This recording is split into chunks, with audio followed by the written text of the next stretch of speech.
ধরো একদিন তুমি হঠাৎ আমাকে প্রশ্ন করলে, এই পৃথিবী ছেড়ে যদি আমরা এক নতুন গ্রহে যেতে পারতাম, কিভাবে যেতাম, কিভাবে বেঁচে থাকতাম, আর সেখানে গিয়ে আমরা কি দেখতে পেতাম। আজ আমি তোমায় সেই গল্পটাই বলতে এসেছি। একটা গল্প যেখানে আমরা আছি আর আছে একজন মানুষ যার নাম রোহিত মিত্র। তার যাত্রা শুরু হয়েছিল পৃথিবী থেকে, কিন্তু শেষ হয়েছিল এক অজানা গ্রহে, প্রক্সিমা বি। 2050 সাল। পৃথিবীর বাতাস ভারী হয়ে উঠেছে এবং গ্লিসারিনের জল গলে গেছে।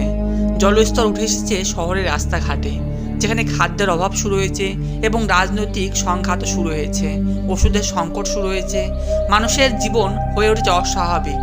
তাই জাতিসংঘের গোপন বৈঠকে সিদ্ধান্ত নেওয়া হয়, মানব সভ্যতা টিকে রাখতে হলে আমাদের এই পৃথিবী এখন ছাড়তে লাগবে এবং নতুন একটা পৃথিবীতে আগমন বা পা দিতে হবে।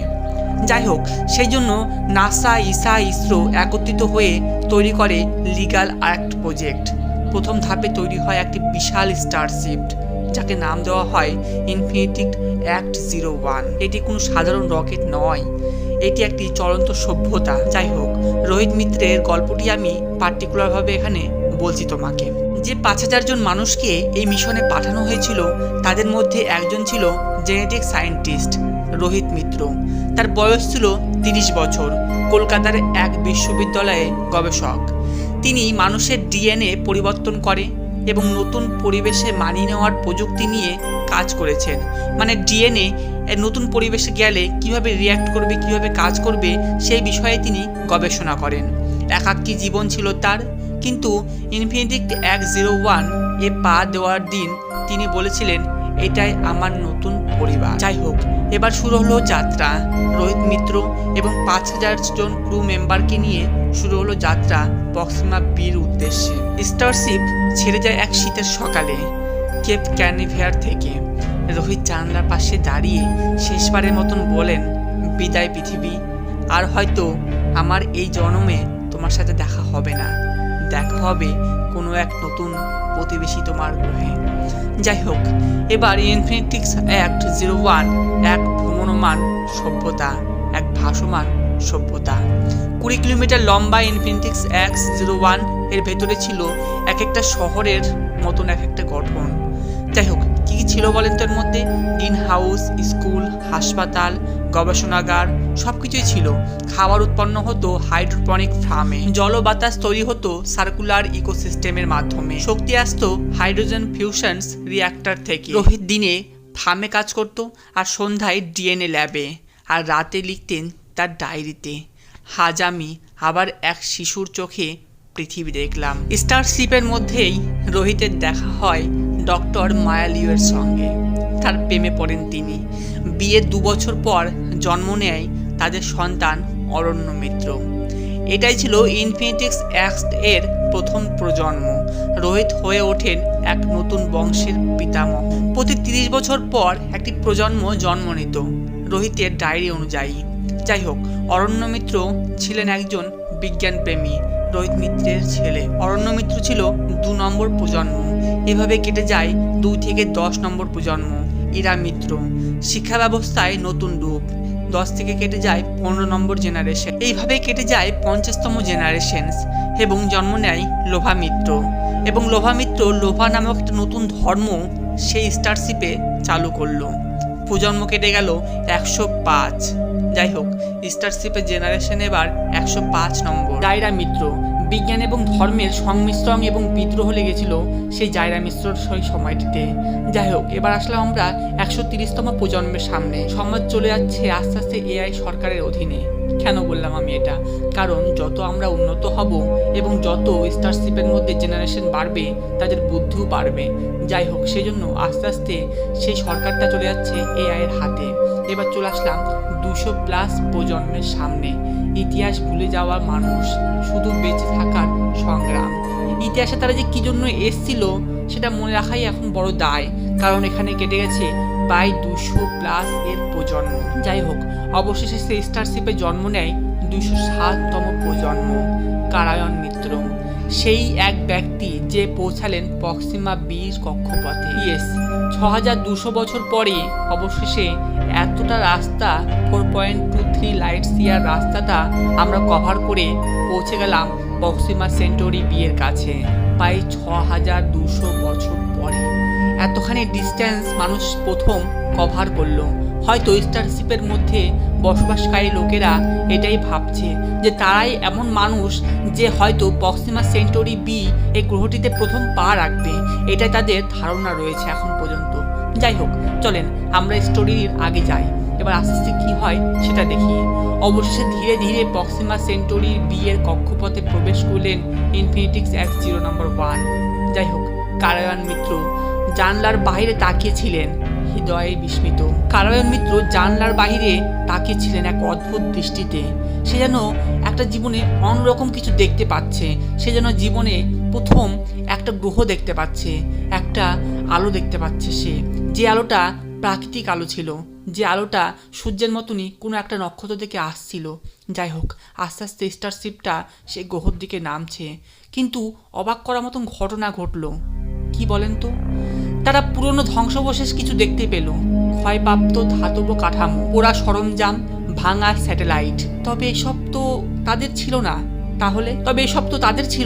তাদের স্টারশিপ যথেষ্ট ভালোভাবে আছে, যথেষ্ট ভালো কন্ডিশনে আছে। তবে এই অবজেক্টগুলো কার, যেগুলো ধ্বংস হয়ে পড়ে আছে সে প্রক্সিমা সেন্টোরি বি গ্রহতে? তবে এসব তো তাদের ছিল না। তবে কিছুদিনের মধ্যেই তাদের যে স্টারশিপের বিজ্ঞানীরা ছিলেন তারা সবাই গবেষণা করে বুঝতে পারে যে এই গ্রহে আগেই পৃথিবী থেকে পাঠানো মিশন সাকসেসফুল হয়ে ধ্বংস হয়ে গেছে। ইয়েস, মনে আছে আপনাদের 2022 সালে পৃথিবীতে ব্রেক থ্রু স্টার শট নামে একটি উচ্চ গতির প্রকল্প চালু হয়েছিল, যেখানে আলোর গতি ছুটিয়ে কিছু ছোট ছোট রোবোটিক্স প্রোব পাঠানো হয়েছিল এই প্রক্সিমা বি এর দিকে। কিছু প্রোব সফলভাবে সেই গ্রহতে পৌঁছেও গেছিল, আবার কিছু প্রোব পৌঁছাতে পারেনি, এবং পৌঁছানোর পরে সে প্রোবগুলোর সঙ্গে পৃথিবীর যোগাযোগ বিচ্ছিন্ন হয়ে গেছিল। এবং এখন প্রায় 6200 বছর পরে ইনফিনিটিক্স X01 এই স্টারশিপে থাকা মানুষেরা অবশেষে সে প্রক্সিমা সেন্টোরি বি গ্রহতে এসে সেই আগেকার ধ্বংসাবশেষ দেখতে পাচ্ছে। কি ধ্বংসাবশেষ? সে সমস্ত প্রোবগুলি ধ্বংসাবশেষ, সে সমস্ত স্যাটেলাইটগুলি ধ্বংসাবশেষ। কিন্তু প্রশ্ন হলো, তারা কোথায় গেল? এই সমস্ত ঘটনাগুলো আদৌ কি হচ্ছে তাদের সঙ্গে? যাই হোক, আমি আসছি। সেখানকার বিজ্ঞানীরা অবশেষে রিসার্চ শুরু করে এবং অবশেষে একটি কথা বারবার শুনতে পায় সে, surface signal unknown anomaly lives. Yes, সেই সারফেসে আগে থেকেই একটা লাইফ বসবাস করত, একটা এলিয়ান। সেই সমস্ত এলিয়ানগুলো হোক না মাইক্রো লেভেলের, কিন্তু সেও একটা এলিয়ান। মানুষের দৃষ্টিভঙ্গিতে সেও একটা এলিয়ান। সেই এলিয়ান বা সেই সূক্ষ্মতম জীবেদের সঙ্গে হয়তো কোনোভাবে মানুষ হয়তো পেরে ওঠেনি, বা হয়তো কোনো কারণবশত মানুষের বা পৃথিবী থেকে আসা সে সমস্ত লাইফগুলো ধ্বংস হয়ে গেছে। যাই হোক, চলেন এবার স্টারশিপে আবার ফেরত আসি। স্টারশিপটি আস্তে আস্তে অবতরণ করলো প্রক্সিমা সেন্টোরি বি গ্রহটির একবারে টুইন লাইন জোনে। ইয়েস, এই গ্রহটি একদম টাইটলি লকড। এই গ্রহটির একদিকে থাকবে আলোময়, অপর প্রান্তে থাকবে অন্ধকার। যাই হোক, এই লাইন বরাবর একটা জায়গা হয় যে জায়গাটাতে না বেশি আলো আসে না বেশি অন্ধকার। তো সেই জায়গাটিতেই সেই স্টারশিপটি অবতরণ করলো। বাতাস পাতলা, তবুও শ্বাস নেওয়া যাচ্ছে কোনো রকম। গাছপালা সাদা রবারের মতন, জল হালকা অ্যাসিডিক, তাপমাত্রা এক পাশে হিমশীতল, অন্য পাশে জ্বলন্ত। কিন্তু মাটির নিচে অনুভব হয় এক রহস্যময় কম্পন বারবার হচ্ছিল। কি ছিল সেটা? মাইক্রোওয়ার লাইফ নাকি অন্য কিছু? তারা অনুসন্ধান শুরু করলো। তারা একটা রেজার রিলে স্টেশন তৈরি করে এবং পৃথিবীতে বার্তা পাঠায়। We are descendants of Earth, we have arrived, we remember. তবে এই বার্তা পৌঁছাতে সময় লাগবে প্রায় 4.24 লাইটস ইয়ার। কিন্তু কোয়েশ্চেনটা এখানে আসছে যে পৃথিবী আদেও আছে তো? কেউ জানে না। তবে তারা থামে না। ইনফিনিটিক্স X এবং প্রক্সিমা সিটি একটি নতুন সভ্যতা। যাই হোক, আমরা আবার পৃথিবীতে ফেরত আসি। ওই প্রক্সিমা সেন্টোরি বি গ্রহটিতে মানুষ আবার পুনরায় বসবাস শুরু করছে। দেখা যাক ওখানকার বসবাসকারী মানুষেরা কি উন্নত টেকনোলজি আবিষ্কার করতে পারে। এবার চলে আসি বর্তমানে পৃথিবীতে। বর্তমানে আমরা বাস্তবে পৃথিবীতে এই সমস্ত প্রজেক্টের উপর কাজ করছি, যেগুলো হয়তো ভবিষ্যতে আদৌ সম্ভব হতে পারে প্রক্সিমা সেন্টারি পর্যন্ত পৌঁছানোর। Number 1, Breakthrough Starshot. Number 2, antimatter populations. Number 3, warp drive. Number 4, cryogenic scale. সমস্ত প্রযুক্তিগুলোর মাধ্যমে হয়তো আমরা ভবিষ্যতে কোনো একদিন হয়তো প্রক্সিমা সেন্টারি বিতে পৌঁছাতে আদৌ পারতে পারি, কিন্তু আজ সেই যাত্রা শুরু হয়নি। আজ পর্যন্ত আমরা মানুষেরা এতটাও উন্নত হতে পারিনি যে প্রক্সিমা সেন্টারি পর্যন্ত এই সমস্ত কিছু পাঠানো যাবে। যাই হোক, রোহিত মিত্রের এই গল্পটি আপনাদের কিছু কথা শেখায়। রোহিত মিত্র আজ হয়তো নেই, কিন্তু তার রক্ত, তার স্বর্গ, তার ডায়েরি পৌঁছে গেছে অন্য এক গ্রহে। হয়তো একদিন দূরের কোনো তারার নিচে দাঁড়িয়ে কোনো শিশু বলবে, আমার পূর্বপুরুষ পৃথিবী থেকে এসেছিলেন, আমি একজন স্টার ওয়ার্কার। যাই হোক, তুমি গল্পটি শুনতে শুনতে অনেকটা বোর হয়ে যাওনি তো? যাই হোক, চলেন গল্পটা আজকে এখানে শেষ করছি এবং ভিডিওটাও আজকে শেষ করছি এখানেই। আজকের এই ভিডিওটি আপনাদের কেমন লাগলো সেটা অতি অবশ্যই একটু কমেন্ট করে জানাবেন। যদি একটু ভালো লেগে থাকে তাহলে আমাদের এই ভিডিওটি শেয়ার করতে পারেন বন্ধুদের সকলের মাঝে। যাই হোক, আপনাদের সকলকে আরেকবার স্বাগত জানাই অ্যাস্ট্রোনেক্স স্পেসে, এবং আজকের মতন ভিডিওটি এখানে শেষ করছি। সবাই সুস্থ থাকেন, সাবধানে থাকেন। দেখা হচ্ছে খুব তাড়াতাড়ি এরকম একটি ইন্টারেস্টিং ভিডিওর সঙ্গে এই চ্যানেলে। সবাই সুস্থ থাকেন, সাবধানে থাকেন, আর সবাই এই অ্যাস্ট্রোনেক্স স্পেস চ্যানেলটিকে সাবস্ক্রাইব করে রাখেন। ধন্যবাদ।